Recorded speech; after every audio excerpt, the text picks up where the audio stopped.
9. Gênesis 9. Pode acender a luz agora. Pode acender a luz agora. Abre aqui, melhor. Abre aqui. Está mais arejado.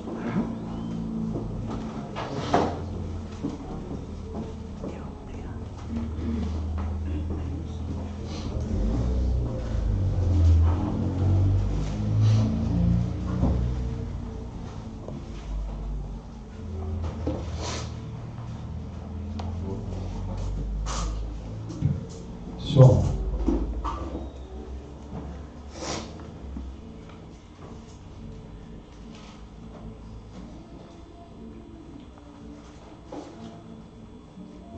Então vamos à leitura da palavra, livro do Gênesis, capítulo 9, eu vou ler o versículo 18, diz assim: E os filhos de Noé, que da arca saíram, foram Sem, Cão e Jafé. E Cão é o pai de Canaã.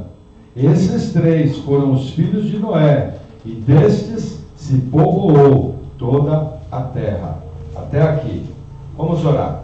Senhor, obrigado por tua palavra, obrigado por teus ensinos, que nós possamos, Senhor, nessa manhã aprender de ti, que o Senhor venha nos capacitando em tudo, que nós possamos realmente ter entendimento vindo da tua parte, e que possamos aprender como usarmos essa palavra de maneira bíblica, que possamos estar realmente, Senhor, sendo edificados pelo teu poder, em nome de Jesus.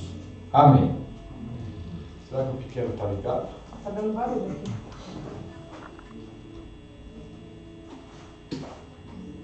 Não. Eu vou tirar um pouco.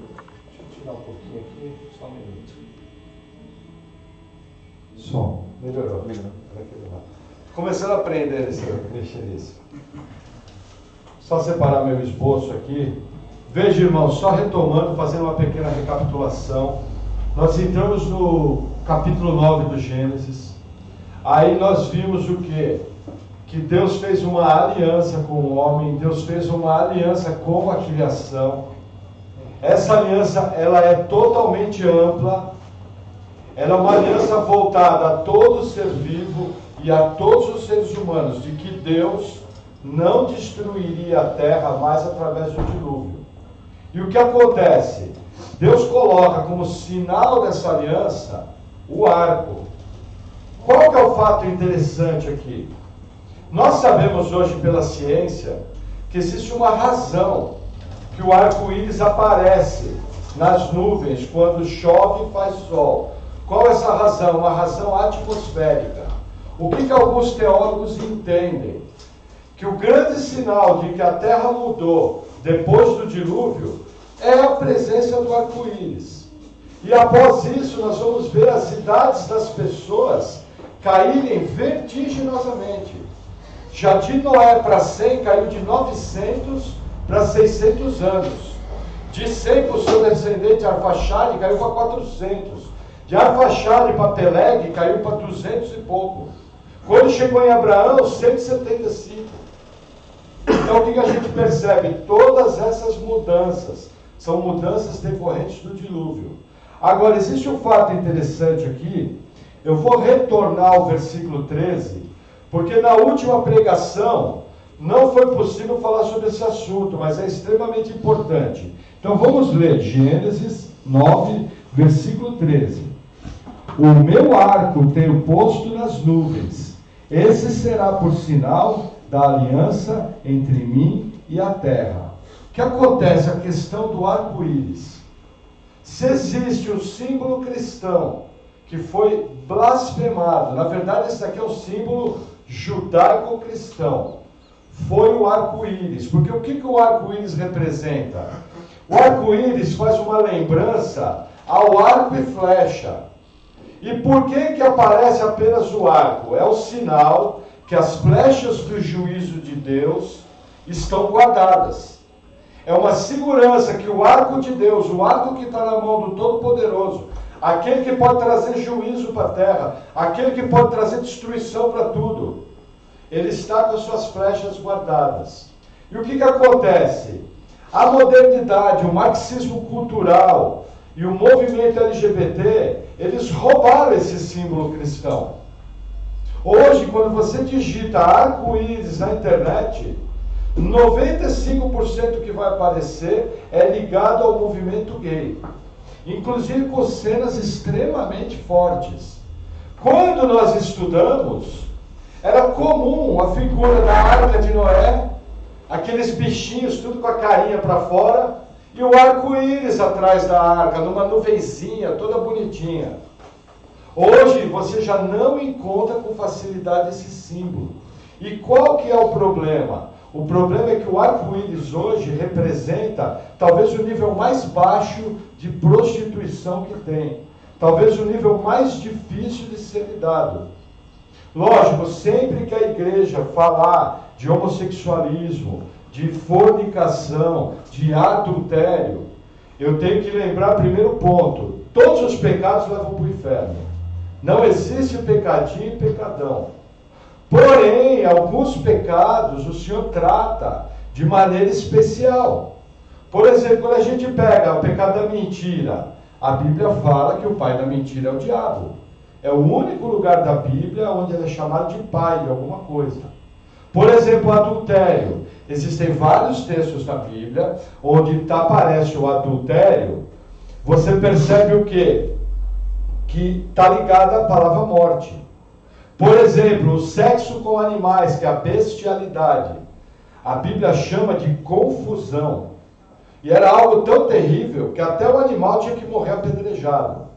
No caso do homossexualismo, nós também temos algumas coisas que a Bíblia fala que são pesadas. Lembrando, quando a gente fala de homossexualismo, nós estamos falando tanto do sexo masculino como do sexo feminino. Então o que acontece? É um pecado sério. Vamos abrir no Evangelho de Lucas, capítulo 17, para vocês entenderem onde eu quero chegar.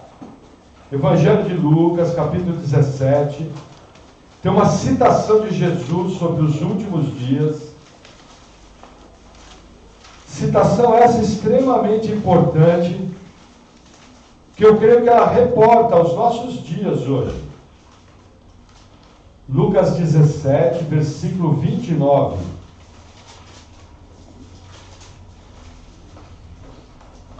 Diz assim: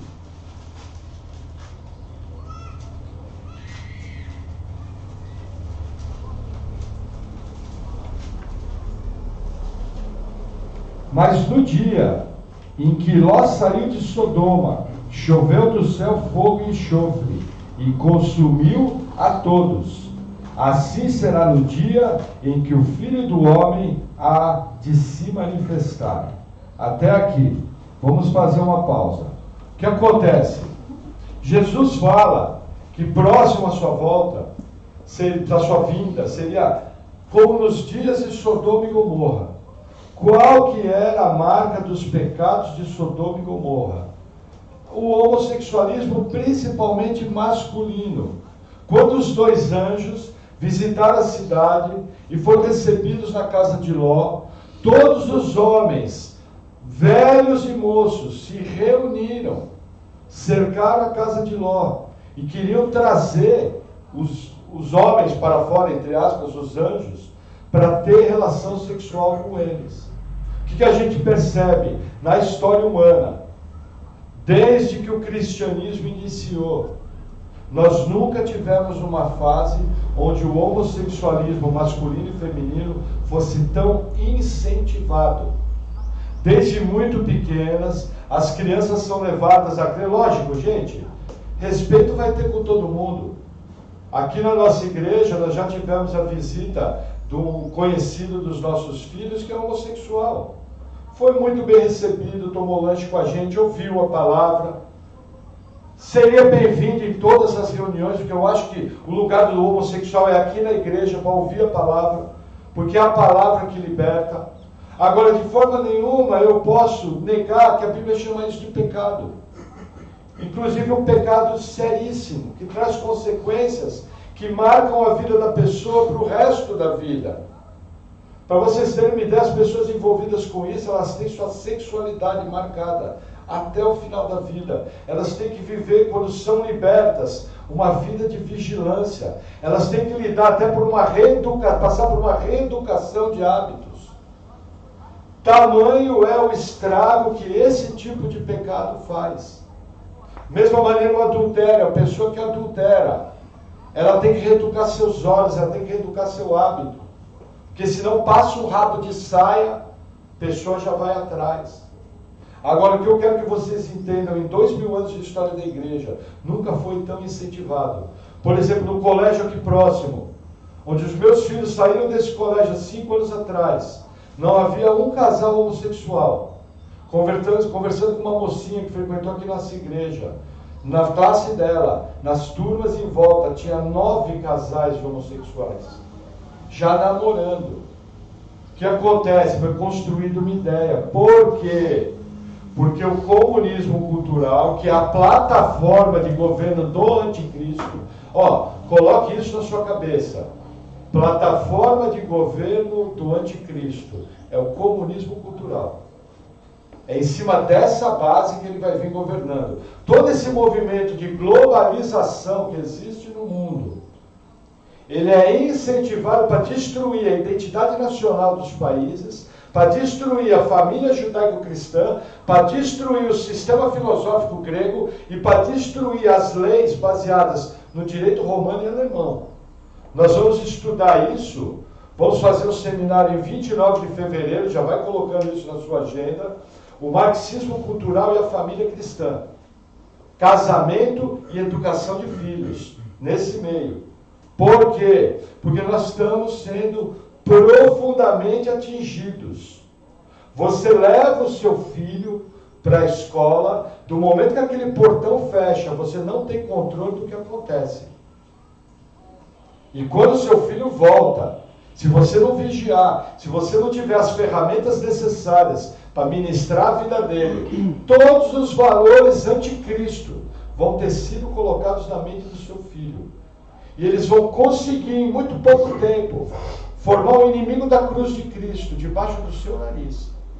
Você precisa aprender como funciona, você precisa compreender o tempo que nós estamos passando. Lógico que ninguém vai fazer a temporada de caça às bruxas, não é essa a ideia, mas nós não podemos ficar quietos. Outro dia, conversando com uma jovenzinha, ela comentou o seguinte: se na faculdade você falar que homossexualismo é pecado, na faculdade dela eles chamavam aquilo de linguajar de ódio. Imagina, se cada vez que a igreja falar do pecado for linguajar de ódio, mas esse é o ambiente que nós estamos vivendo. Por quê? Jesus profetizou, próximo à sua vinda, será como nos tempos de Sodoma e Gomorra. E qual que é o problema? Para vocês entenderem com o que nós estamos lidando. Olha que interessante, um texto conhecido dos irmãos. Carta aos Romanos, capítulo 1. Vamos mais à frente. Romanos 1.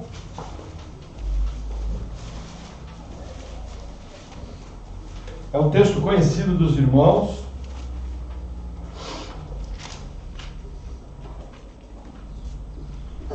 Esse texto, gente, ele vai ligar a prática homossexual à idolatria, como uma consequência da idolatria, mostrando que quem entregou a pessoa para aquela prática foi Deus.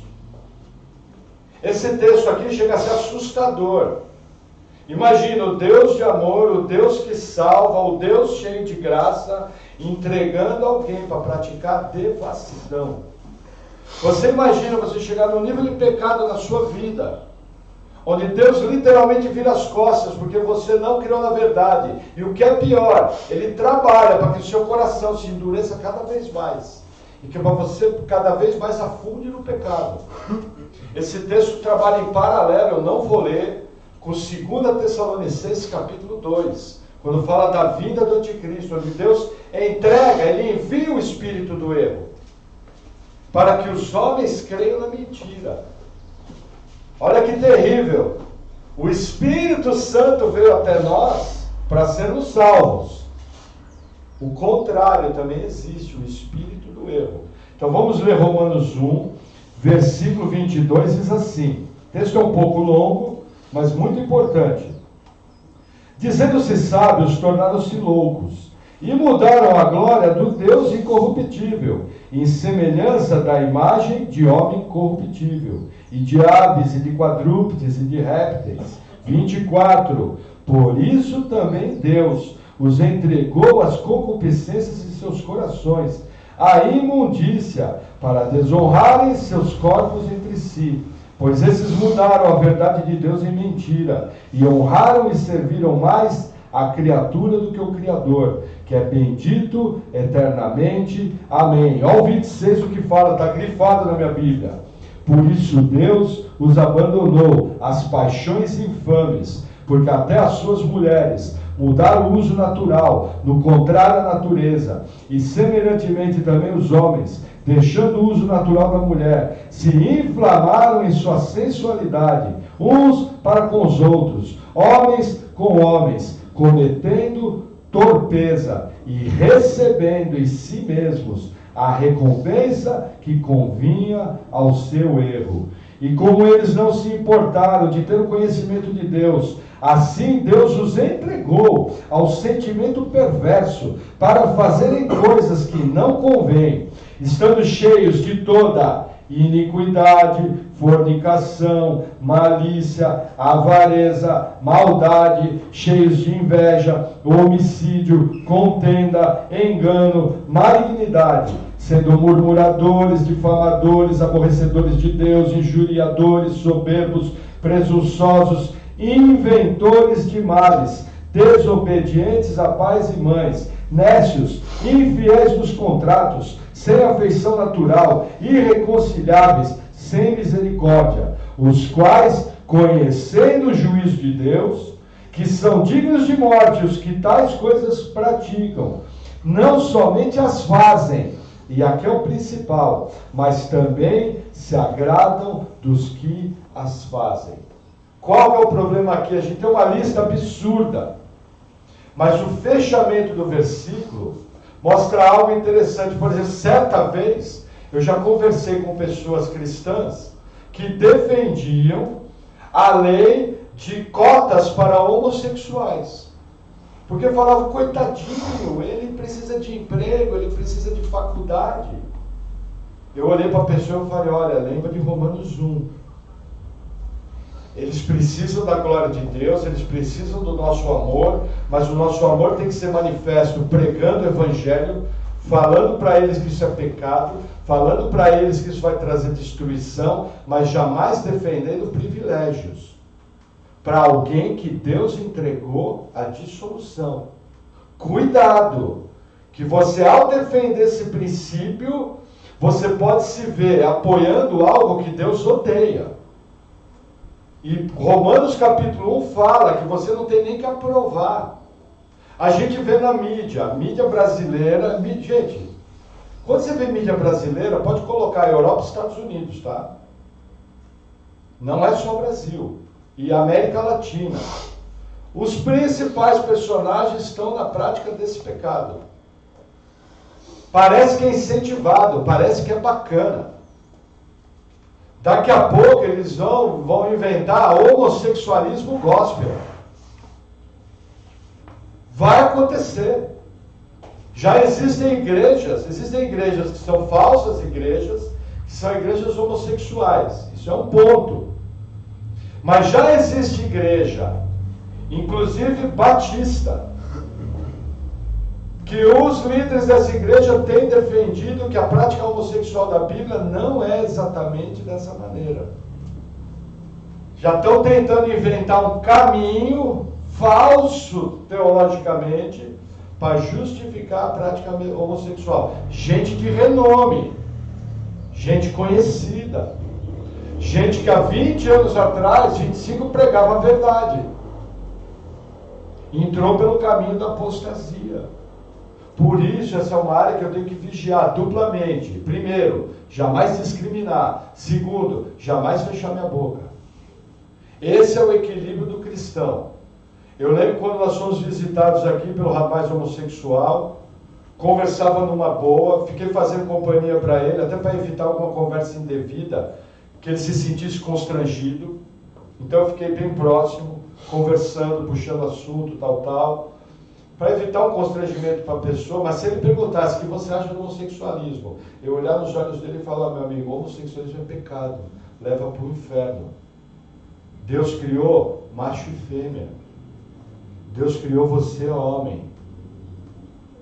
Eu entendo o que você está passando, mas eu não posso mudar o que a Bíblia diz e a consequência que ela traz.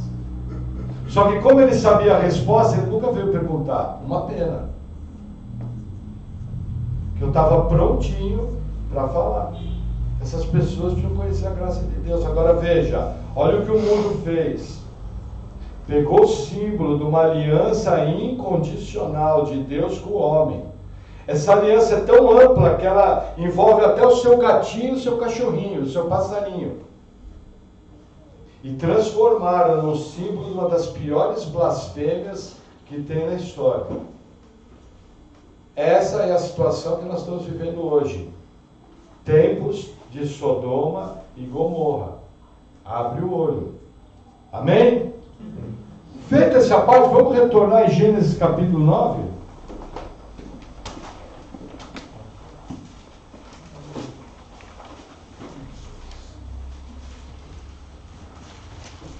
Vamos para a nossa pregação.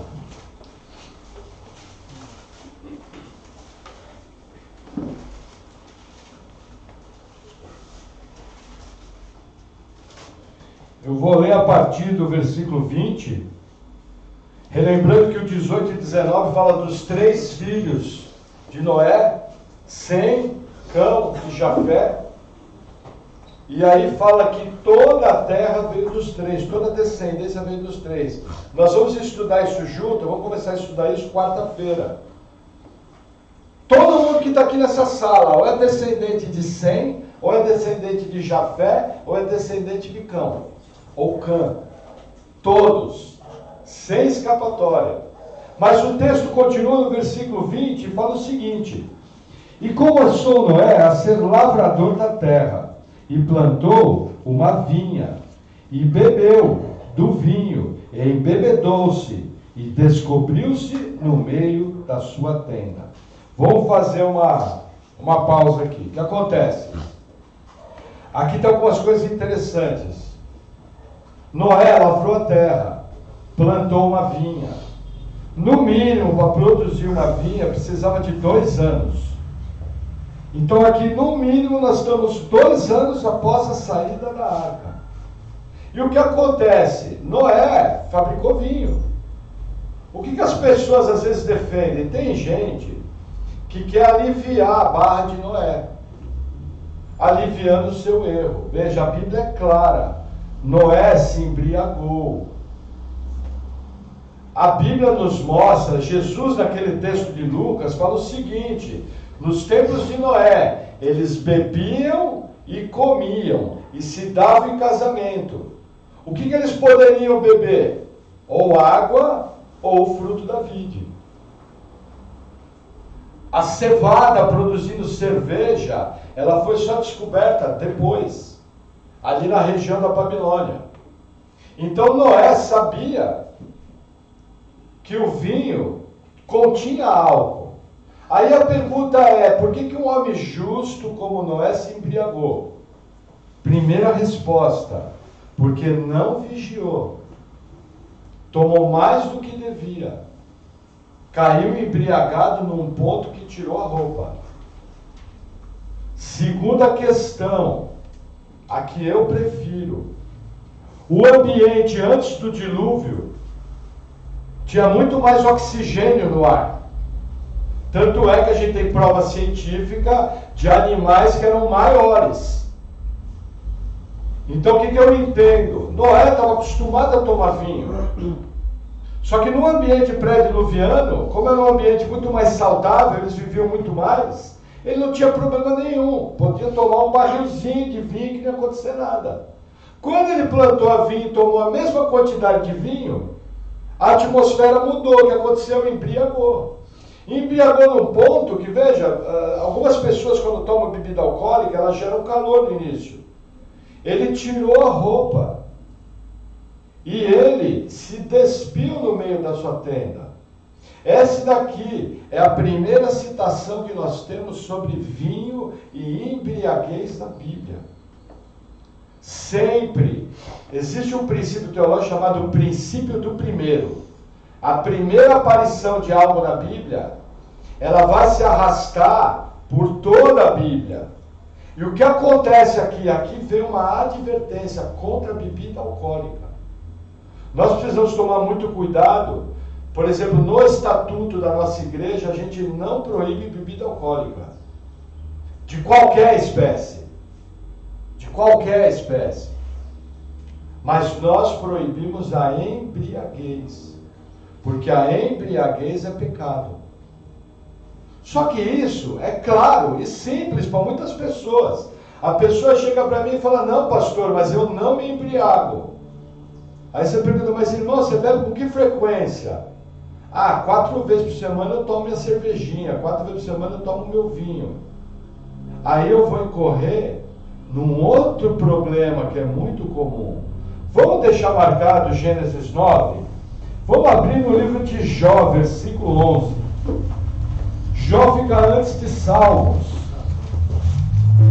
Esse versículo que nós vamos ler é único na Bíblia. Só que é um versículo que as novas traduções tiraram ele.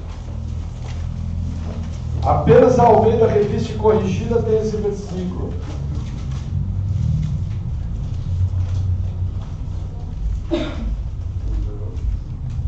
Jó capítulo 11. Se você chegou em Salmos, puxe o freio e volta um pouco. É um livro antes de Salmos. Jó 11, versículo 10 diz assim, falando das ações de Deus: se ele passar, aprisionar ou chamar a juízo, quem o impedirá? Como é que a narrativa fala? Deus agindo, Deus passando, Deus chamando a juízo, Deus fazendo o que ele bem entende. Quem impedirá Deus? Deus não pode ser impedido de nada. E aí o texto continua, versículo 11.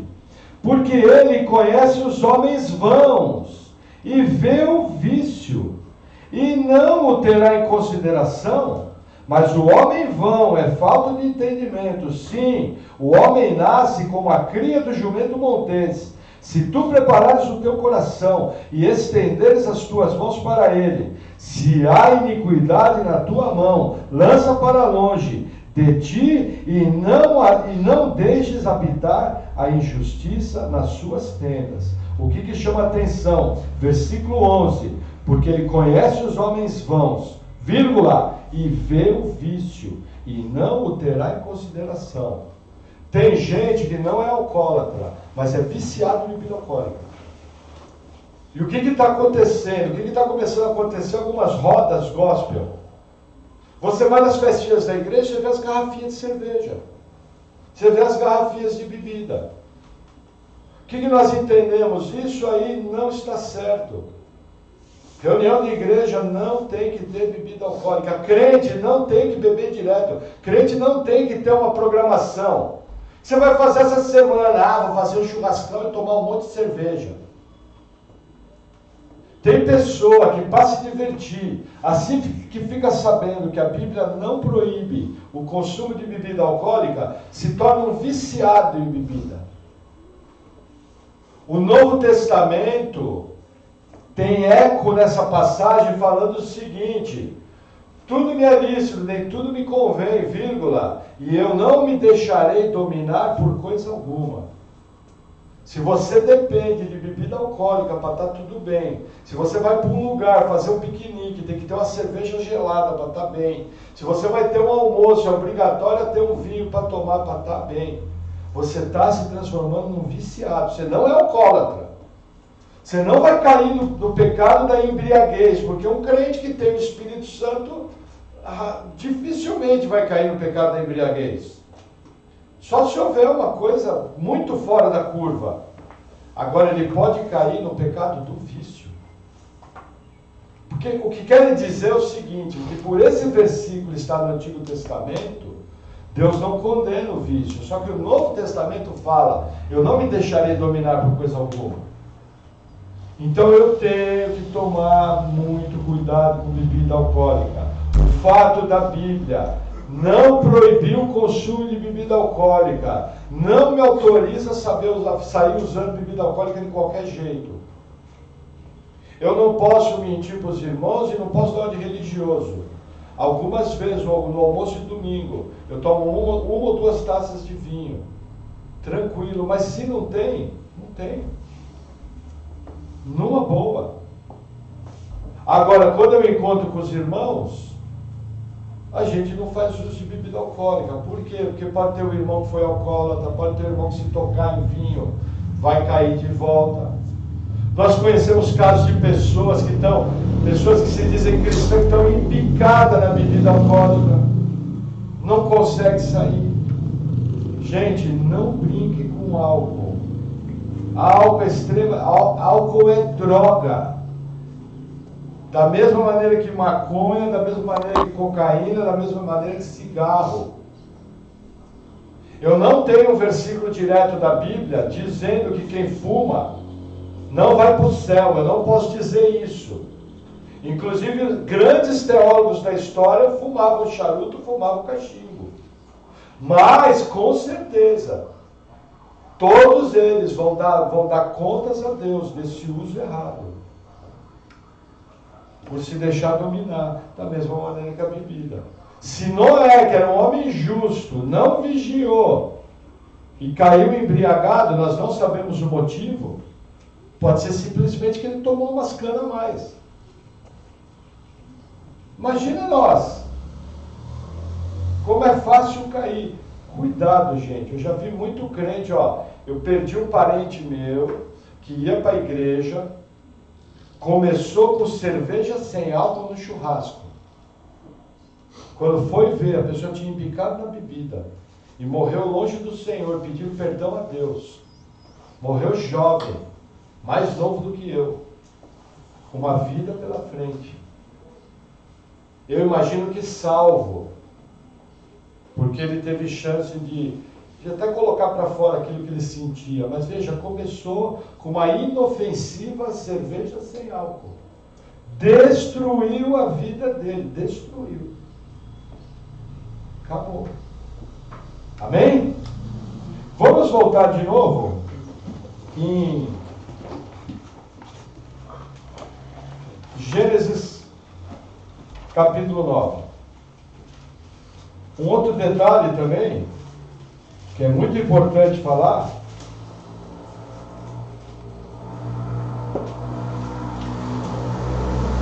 eu ia ler os textos, mas eu não quero me prolongar tanto. 1 Coríntios 5, não preciso abrir, fala da questão da embriaguez como caso disciplinar da igreja. O que acontece, gente? Nós, como igreja, nós não podemos tolerar embriaguez e consumo de drogas e crimes. Então, dentro daquilo até que nós conversamos na nossa assembleia de domingo, os irmãos têm que ter muito claro isso na mente. Assuntos particulares são tratados e são disciplinados de maneira particular. Assuntos que envolvem um pequeno grupo são tratados e são disciplinados dentro do grupo envolvido. Agora, assunto que envolve embriaguez, consumo de drogas e prática de crimes, é nossa visão clara, é público, todo mundo vai ficar sabendo. Mas o pastor está expondo. Pensasse nisso antes de fazer. Porque é minha responsabilidade como pastor proteger os seus filhos, proteger você de pegar uma carona num carro com alguém embriagado ou com alguém que usa drogas. Proteger você de estar na casa visitando alguém que você pensa que é irmão e se envolveu com drogas. E os traficantes chegam na porta armados, dando tiro em meio mundo para receber a dívida da droga. Então é uma coisa bem clara que nós temos aqui. Embriaguez, não escapa. Uso de drogas, não escapa. Prática de crimes, não escapa, é público. Qual a diferença? A pessoa chega para nós e fala: olha, eu estou arrependido, não é o que eu quero para a minha vida. O que a pessoa vai passar? Vai passar por um período disciplinar, vai ser afastada de qualquer atividade na igreja, e nós vamos trabalhar para recuperar. Se a pessoa não se arrepende do seu pecado, ela é excluída com a igreja. E para vocês terem uma ideia, a gente não pode nem ter intimidade com a pessoa. A Bíblia fala: com o tal nem comais. O que é comer? Receber em casa, ir lá, voltar. Quando você tem um pecador sem arrependimento e coisa séria, que foi disciplinado pela igreja, você não pode ter intimidade. É o que a Bíblia ensina. Porque senão você se torna cúmplice do pecado da pessoa. Diferente, é lógico, como nós já tivemos casos, ninguém está livre do erro, que a pessoa errou e falou: olha, eu errei, estou enganado, não é o que eu queria. Aí você está junto, aí você nutre, aí você faz o que tem que fazer. E uma outra particularidade também que eu acabei não comentando, estava dentro desse texto aqui. Quando alguém peca contra a igreja, para ser reintegrado, ele tem que vir aqui na frente pedir perdão à igreja. Publicamente. Ofendeu publicamente? Pede perdão publicamente. Olha, irmãos, eu queria pedir perdão do pecado da mentira, eu fiz uso de mentira no meu trabalho, desenvolvi fraude, por isso eu fui disciplinado, só que eu estou arrependido, eu estou pedindo perdão para a igreja, eu quero ser reintegrado. É assim que uma igreja cristã funciona. Claramente. Não foi homem de pecar? Seja homem de pedir perdão. É assim. Gente, isso é uma coisa que traz um santo temor ao nosso coração. Ó, e se o cara for presbítero não pode escapar nada. Todas as punições contra presbítero tem que ser público, tudo. Ah, gritou com o passarinho, bota o cara lá na frente e fala: ó, tal. E tem que ser retratado. Tem que ser falado. Presbítero é pior ainda.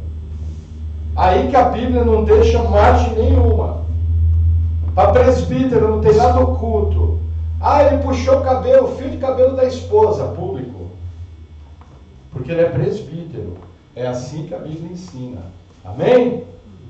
Vamos seguir.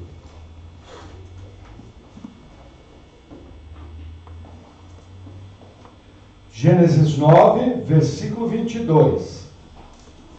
Deixa eu só seguir o meu croquis, porque o texto é complicado. Vamos lá. Gênesis 9, 22 diz assim: e viu Cão, o pai de Canaã, a nudez do seu pai, e fê-lo saber a ambos os seus irmãos no lado de fora. Vamos fazer uma pausa aqui. O que acontece, gente? Noé ficou pelado. Cão, quando viu, espalhou para os irmãos. Primeiro ponto interessante. Quero mostrar um fato para vocês que talvez você não notou no texto. Ó, Gênesis 9, versículo 18. Olha o final do versículo. Cão é o pai de Canaã. Gênesis 9, versículo 22. E viu Cão, pai de Canaã. Gênesis 9, versículo 25. Maldito seja Canaã. Gênesis 9, 27. E seja-lhe Canaã por servo. Olha que interessante, olhem para mim. Canaã não era filho de Noé. Canaã era filho de Cão. Por que ele aparece tanto no capítulo? Vamos voltar à introdução a Gênesis. Por que Gênesis foi escrito? Para mostrar que existia um único e verdadeiro Deus, para remover todo o paganismo do Egito, para remover toda a idolatria do povo, e para mostrar para o povo que havia uma promessa de uma terra, e que o povo ia conquistar aquela terra. De quem que era aquela terra? Dos povos cananeus. O que Deus está mostrando para o povo? Gente, essa terra que vocês vão destruir, esse povo que vocês vão passar tudo a fio de espada, Essas cidades que vocês vão destruir totalmente é de um povo amaldiçoado por Deus. Por isso que sempre, se você vê uma palavra 2 vezes no capítulo, abre o olho. Se você vê 4, provavelmente ali existe uma doutrina ou um ensino bíblico profundo. O que Deus estava mostrando para aquele povo? Gente, esse povo aqui estava no deserto, tinha acabado de sair do Egito. O que Deus está mostrando para o povo? Gente, vocês estão sendo uma ferramenta na mão do Deus Todo-Poderoso para trazer juízo sobre esse povo maldito, para destruir tudo. Esse povo de Canaã é um povo pervertido, idólatra, que mata crianças, que tem práticas sexuais horríveis. É o que o capítulo quer dizer. E veja que interessante, como o comportamento dos pais, ele reflete nos filhos. Veja, na igreja moderna, existe um falso ensino chamado maldição hereditária. O Senhor, graças a Deus, me libertou desse falso ensino há 7 anos, 8 anos atrás. Porque eu, infelizmente, já ensinei maldição hereditária.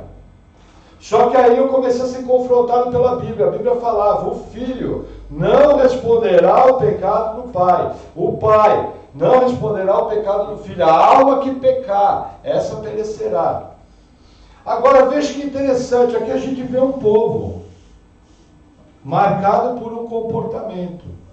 Se não existe maldição hereditária, como esse povo é marcado por esse comportamento? Simples, meu irmão. E aprenda esse princípio aqui. A sua descendência vai ser a sua cara. A sua descendência vai carregar muitas das virtudes que você tem, mas vai carregar muitos dos defeitos que você tem. A gente chama isso de influência familiar. Cuidado! Seu filho está aprendendo com você como servir a Deus. Cuidado, seu filho está aprendendo com você quais são as influências corretas. Todos os seus familiares estão olhando a sua prática.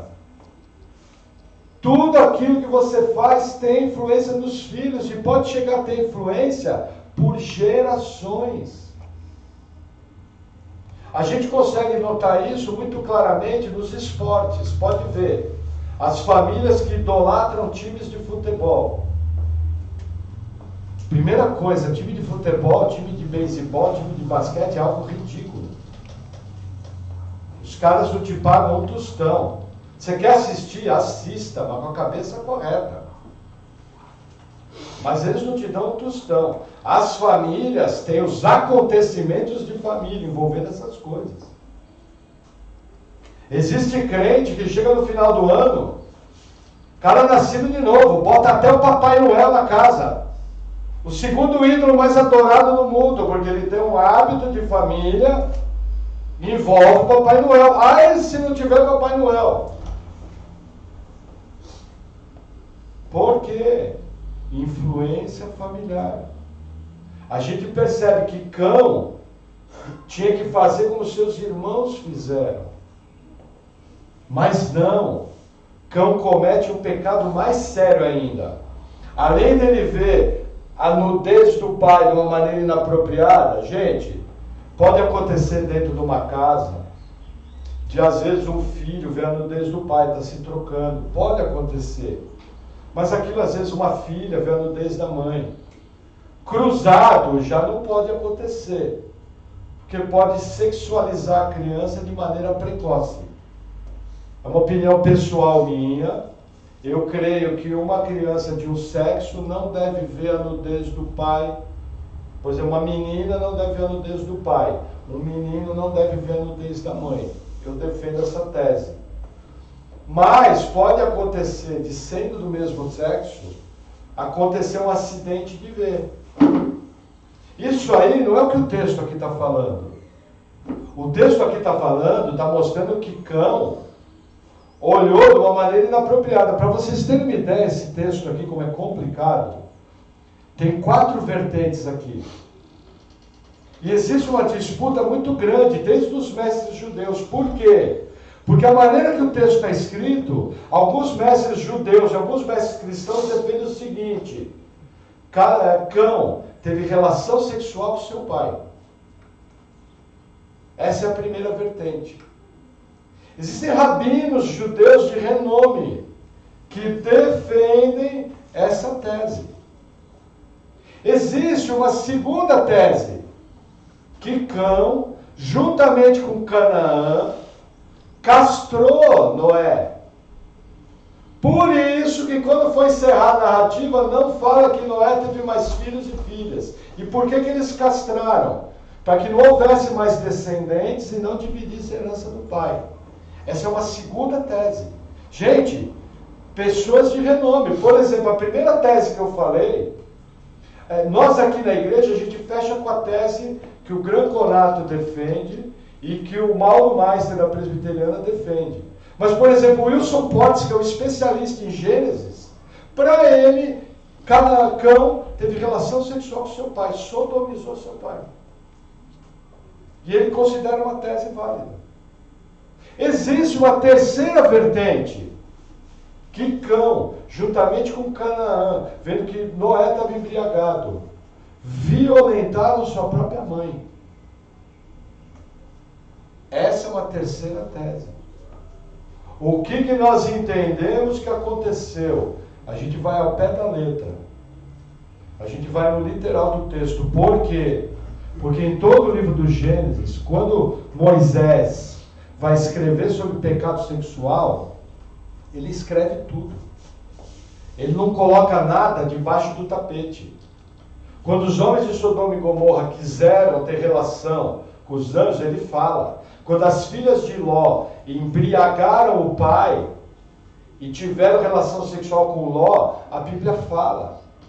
Então nós entendemos que Deus, na inspiração, falou tudo que tinha que inspirar. Agora, qual foi o pecado de Cão? Primeiro, vamos reler o 22. E viu Cão, o pai de Canaã, a nudez do seu pai, e fê-los saber a ambos seus irmãos do lado de fora. Deixa eu tomar um gole de água. Primeiro pecado de Cão. Ele expôs o pecado do pai dele. Isso daqui é uma unanimidade entre todos os teólogos que defendem essa vertente. Olha que coisa interessante, gente. O Novo Testamento, o que está tocando? O Novo Testamento, ele mostra o seguinte: se algum irmão for pego em transgressão, se eu não me engano é Gálatas 6, ou Gálatas 3, conduziu mesmo em amor. O Novo Testamento nos mostra que o pecado não é para ser espalhado para todo mundo. Irmão João errou. Eu peguei o irmão João no pecado. Não é nada que está perigando a vida de ninguém. O que eu tenho que fazer? Eu tenho que trazer o irmão João para perto. Eu tenho que cuidar do irmão João com amor. Qual que é o erro das pessoas na igreja? Elas expõem o pecado dos outros irmãos. Qual que é o erro da gente em nossas famílias? A gente muitas vezes expõe o pecado dos nossos entes queridos. Quando eu estava fazendo o estudo aqui dessa parte da palavra, eu lembro, por causa de uma situação familiar minha, em que eu cheguei a fazer um comentário onde parentes próximos meus tiveram atitudes que não foram corretas. E sem má fé, sem querer te falar, eu comentei aquilo. Assim que eu vim para esse estudo, me incomodou. E eu lembro que eu chamei a Paula, chamei o Rodrigo, chamei os meus filhos, pedi perdão a eles, expliquei que a minha atitude estava errada por ter exposto, e inclusive falei com os irmãos aqui no culto. Então o que acontece?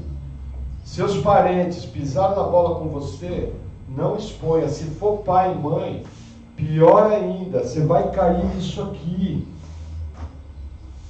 Cão não protegeu a memória do seu pai, porque olha o que Sem e Jafé fazem, versículo 23. Então tomaram Sem e Jafé uma capa, e puseram-na sobre ambos os seus ombros, e indo virados para trás, cobriram a nudez do seu pai, e os seus rostos estavam virados, de maneira que não viram a nudez do seu pai. Naquela cultura, um filho vê a nudez do pai, um filho vê a nudez da mãe. Era algo horrendo, era algo absurdo.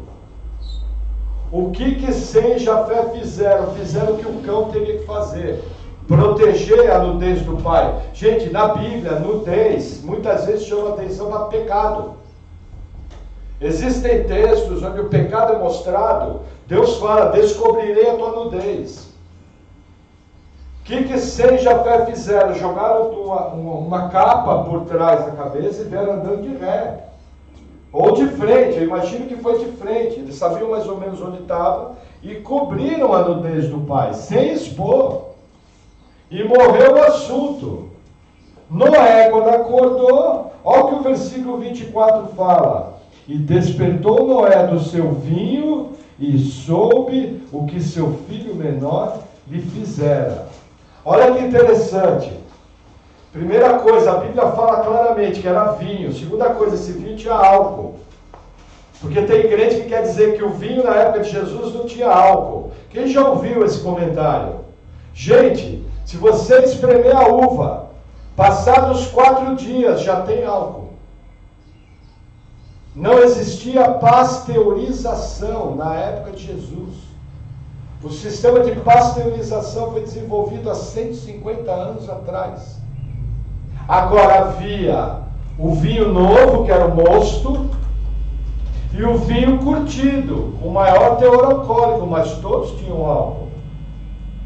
Tanto é que a Bíblia fala: Noé despertou o seu vinho. Gente, 5.000 anos atrás, era vinho com álcool. Só que quando Noé soube o que o filho fez, a reação mostra o tamanho da ofensa. Olha o que Noé fala, versículo 25. E disse: maldito seja Canaã, servo dos servos seja aos seus irmãos. Gente, olha que interessante. Primeira coisa, quem é que descobriu a nudez do pai? Foi Canaã? Não, foi Cão. Por que Noé amaldiçoou Canaã? Não é uma boa pergunta? Era geração, ia vir geração? Um minuto. É uma pergunta retórica dele. Por quê? Por que Noé amaldiçoou Canaã? Olha que interessante. Gênesis 9, versículo 1 explica isso. Vamos voltar no versículo 1. E abençoou Deus a Noé e a seus filhos, e disse-lhes: frutificai e multiplicai-vos, e enchei a terra. O que Deus fez em relação aos filhos de Noé? Abençoou. Eu pergunto, Deus determinando algo, o homem pode mudar? Noé, sabendo que seus filhos foram abençoados, jamais falaria algo contrário a Deus. Então ele faz uma declaração profética sobre Canaã. Essa declaração profética vai se arrastar por toda a história do Gênesis. E muito rapidamente, já na época de Abraão, você vê ela se cumprindo em Sodoma, Gomorra, nos povos de Canaã, nas conquistas de Josué. Uma outra coisa importante você entender: não existe poder nas nossas palavras.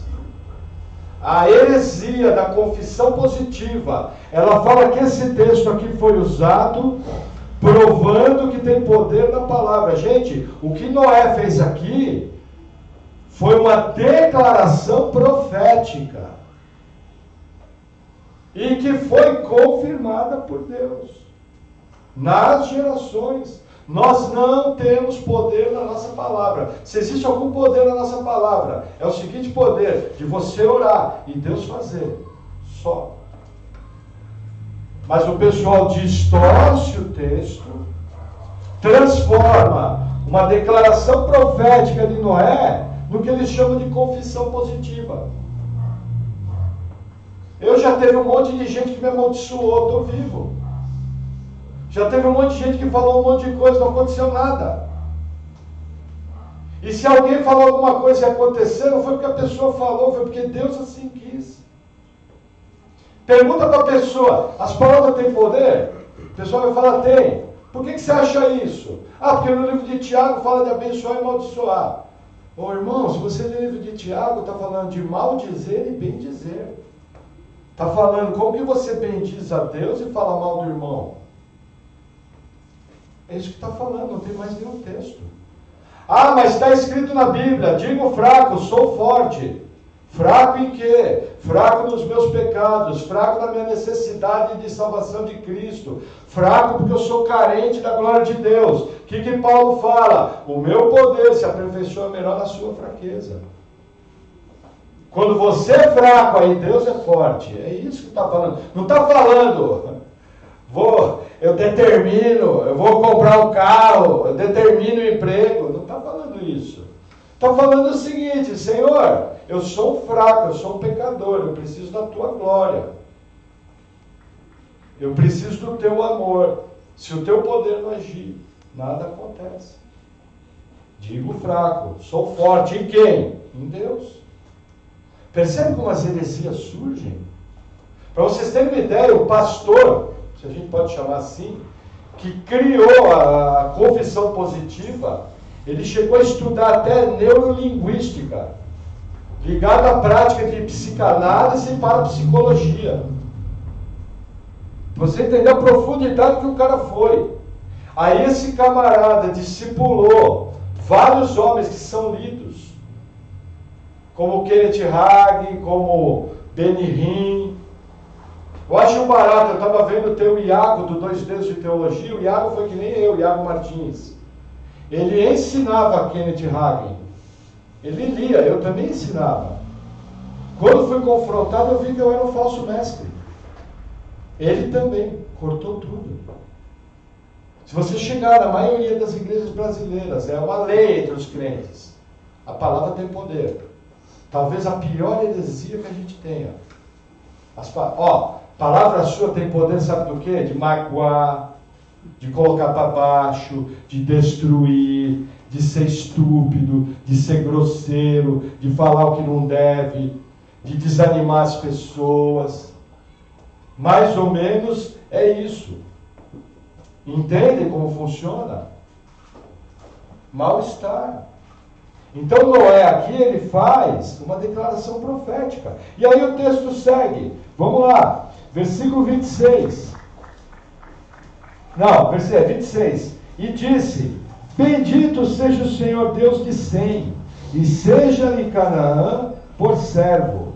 Alargue Deus a Jafé, e habite nas tendas de Sem, e seja-lhe Canaã por servo. E viveu Noé, depois do dilúvio, 350 anos. E foram todos os dias de Noé, 950 anos.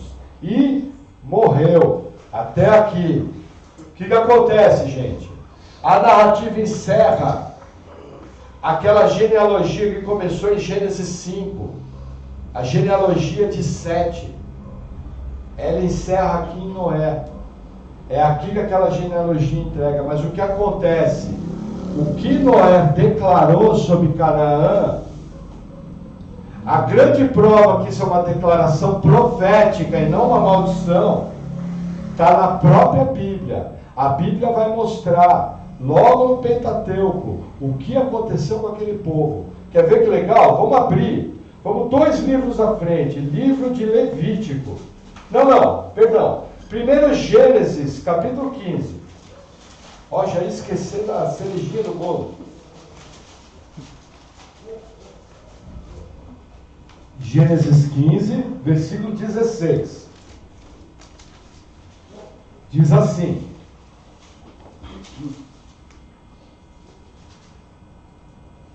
vamos ler o 13. Então disse Abraão: Saibas de certo que peregrina será a tua descendência em terra alheia, e será reduzida à escravidão, e será afligida por 400 anos. Mas também Eu julgarei a nação, a qual ela tem de servir, e depois sairá com grande riqueza. E tu irás a teus pais em paz. Em boa velhice serás sepultado. 16. E a quarta geração tornará para cá, ponto e vírgula, porque a medida da injustiça dos amorreus não está ainda cheia. O que acontece? Deus promete a terra a Abraão, mas Deus fala o seguinte: a tua descendência vai para o Egito e vai ser escrava por 400 anos. Por quê? Porque o cálice da ira sobre os amorreus, que são os descendentes de Canaã, não se encheu ainda. Vocês sabem por que o Apocalipse não começou a se cumprir ainda? Um dos motivos é esse. O cálice da ira de Deus ainda não se encheu sobre essa geração. Quando encher, quando der o limite, quando for dado o último ponto, o Apocalipse começa. E tudo vai ser destruído. Olha que interessante. Deus estava dando oportunidade para aquele povo se arrepender dos seus pecados. Deus estava dando oportunidade para aquele povo não tivesse aquelas práticas horríveis. 400 anos foram dados.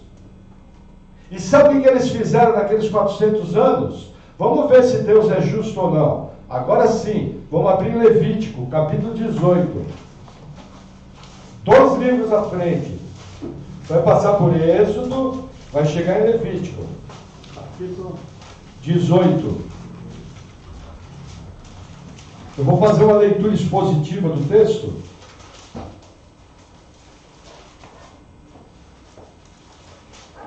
Provando que foi uma... Gente, se a declaração de Noé foi profética, quem é que deu a profecia para Noé?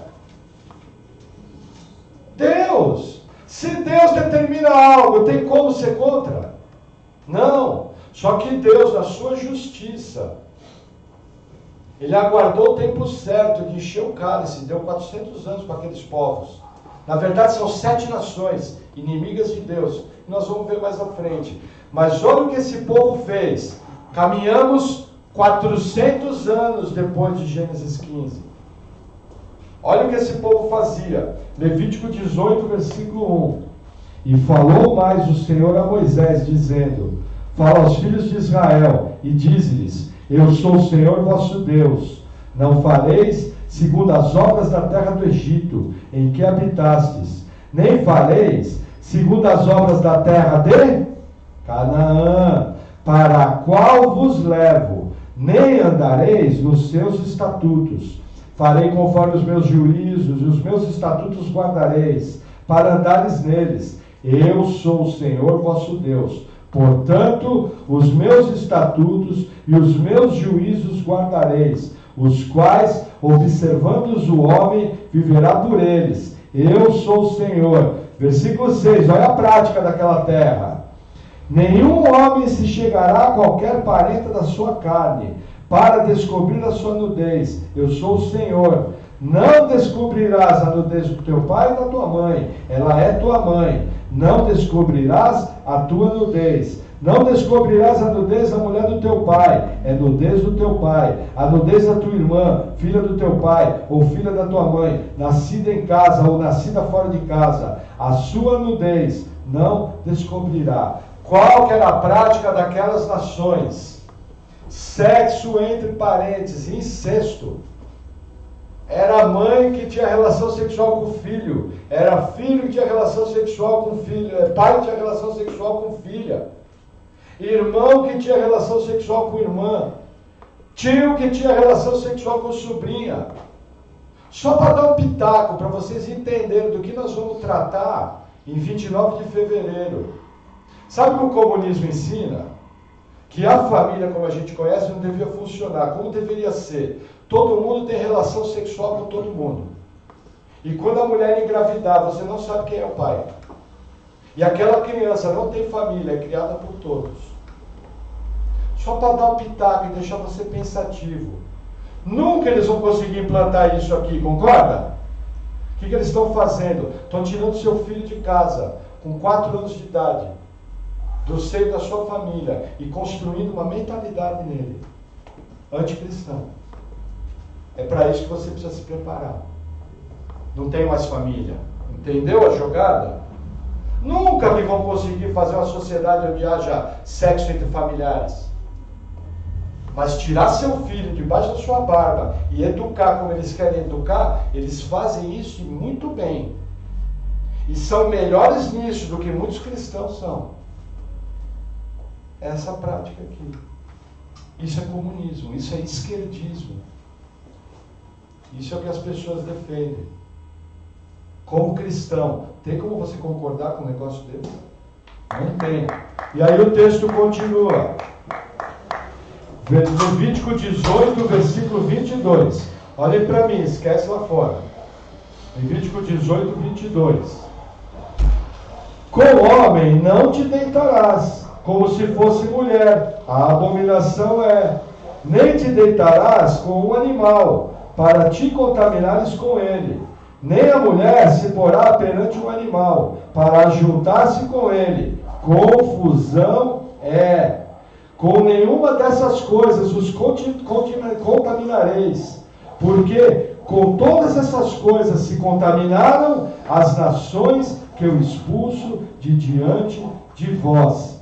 Por isso a terra está contaminada, e eu visito a sua iniquidade, e a terra vomita os seus moradores. Porém vós guardareis os meus estatutos e os meus juízos, e nenhuma dessas abominações fareis, nem o natural, nem o estrangeiro, que peregrina entre vós, porque todas essas abominações fizeram os homens dessa terra, que nela estavam antes de vós, e a terra foi contaminada. Ponto. Até aqui. Gente, Deus dá 400 anos para aquelas nações, descendentes de Canaã. O que aquelas nações fazem? Sexo com animais, homossexualismo, lesbianismo, queimam seus filhos a Moloque, sacrifícios humanos, incesto, sexo interfamiliar. E aí tem gente que pergunta: nossa, como que o Deus de amor mandou matar todo mundo? Olha, Deus foi legal, eu ia mandar pôr fogo em tudo, para demorar bastante para morrer. Deus foi legal, passou a fio da espada, é uma só, tum, acabou. 1 minuto e meio está morto. Gente, ia fritar tudo. Agora veja a graça de Deus. Nós vimos juntos nos grandes heróis da fé. Deus pega uma mulher desses povos ímpios, salva ela e traz para a genealogia de Jesus. Qual o nome daquela mulher? Tamar. Deus pega outra mulher de outro povo ímpio, salva e traz para a genealogia de Jesus. Que é essa mulher? Raabe, a prostituta. Deus pega outra mulher, Moabita, um povo que queimava os filhos a Moloque, salva ela e traz para a genealogia de Jesus. Que é essa mulher? Ruth. Essa é a graça de Deus. Quem tinha que ser salvo naqueles povos foi salvo. Quem tinha o nome escrito no livro da vida antes da fundação do mundo, como Raabe, como Ruth, como Tamar, foi salvo. O resto é filho da ira. Foi cortado com raiz e tudo, porque é um povo que pratica abominações. Cumpriu-se a declaração profética de Noé. Gente, entre Noé e o povo de Canaã, ali, aquela destruição, pelo menos entre 800 e 1000 anos. E eles só afundaram. Afundaram por quê? Porque os filhos vão aprendendo com a devassidão dos pais. A iniquidade, que é o pecado não confessado, ela vai sendo praticada de geração em geração. Hoje a gente vê crianças, talvez os irmãos não vão lembrar, mas não vão lembrar. A dança na boquinha da garrafa. Pais ensinando suas filhas a dançar na boquinha da garrafa. Outro dia eu fui num casamento, eu acho que eu sou muito trouxa. A madrinhada, as mulheres tudo emperequetadas, dançando funk de uma maneira horrível. Povo sexualizado. Na verdade não estava dançando, estava simulando uma relação sexual. E a sociedade brasileira faz o quê? Aplaude. A sociedade brasileira acha bonito. As crianças, outro dia caiu um vídeo do Escola Sem Partido na minha caixa, que nós não tivemos condição de mandar, de publicar no Face. Mas eram 2 homens, vestidos de sunga, numa escola, simulando como os gays tinham relação sexual, mostrando posições sexuais. É isso que está se ensinando nas escolas. Tem um vídeo, depois procure. Gays tendo relação sexual na escola, você vai cair no vídeo. Horrível, lógico, não tem close, mas horrível. Como cristão não posso ver aquilo. Essa prática que essas nações foram destruídas está debaixo da nossa barba, está debaixo do nosso nariz. Crianças estão sendo sacrificadas nos abortos. O sexo corre solto. O homossexualismo e lesbianismo corre solto. Você como cristão, se você for um cristão piedoso, a única coisa que você vai sentir é como Ló sentia. A Bíblia fala que Ló ficava constrangido com a maldade da cidade. Constrangimento tal, veja que interessante. Olha o problema do meio. Da onde que as filhas de Ló tiraram que elas tinham o direito de embriagar o pai e ter relação sexual com o pai? Eu tenho uma teoria, alguns teólogos também. Tiraram da prática dos povos cananitas, de Sodoma e Gomorra. Não descobrirás a nudez do teu pai. Não descobrirás a nudez da tua mãe, como fazem os povos. Da onde que elas tiraram aquela ideia? Não tinha uma cidade próxima para arrumar um marido? Não, elas pegaram um atalho. E as 2 engravidaram. Deus, inclusive, na sua graça, gerou 2 povos. Se eu não me engano, os Amonitas e os Moabitas. Dos Moabitas viria Ruth, que nós pregamos sobre ela quarta-feira. Ainda Deus, na sua misericórdia, daquela relação incestuosa, pecaminosa, ele ainda salva uma pessoa daquela geração e traz para a genealogia de Jesus. Essa é a natureza do nosso Deus. Gente, o que nós estamos vendo hoje? Estão tentando legalizar o incesto. Estão querendo legalizar a pedofilia.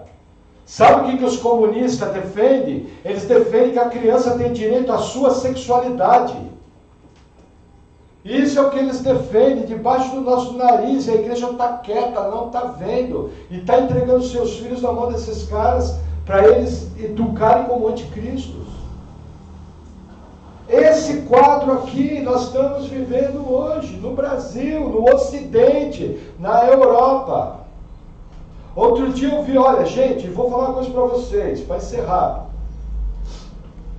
Não é uma questão de fé, é uma questão de bom senso. A primeira ministra da Polônia, católica, Polônia talvez um dos maiores países católicos do mundo, ela fez o seguinte pronunciamento no Parlamento Europeu: a Polônia não aceita os imigrantes muçulmanos, porque eles querem nos matar. Nós somos cristãos, eles não são. Eles são contra nós. Eles querem colocar tudo quanto é cultura. Ao vir para o nosso país, eles podem vir, mas tem que respeitar a nossa cultura. Nós somos cristãos. Eles têm que respeitar o nosso governo. Gente, se eu pudesse, beijava a tela do computador. Porque é gente de opinião. Agora, vocês imaginam o quanto custou? Agora, a população da Polônia, as mulheres se levantaram e falaram: nós não vamos usar burca, nós não queremos isso aqui no nosso país. Nós somos cristãos. Nossa história de cristão é quase 2000 anos de cristianismo aqui. Católico, gente. Católico. Mas cristão é cristão, defende o que é certo, defende a Bíblia, defende a família, defende o que é correto. A Bíblia fala: homossexualismo é pecado, é pecado. Sexo fora do padrão bíblico é pecado, é pecado. Idolatria é pecado, é pecado. É isso que nós temos que ficar atentos. Não se engane, o mundo não melhorou nada. O quadro que nós vimos ali, que começou com a descendência de Noé, está até hoje. E está piorando. Amém? Na quarta-feira a gente continua. Vamos orar.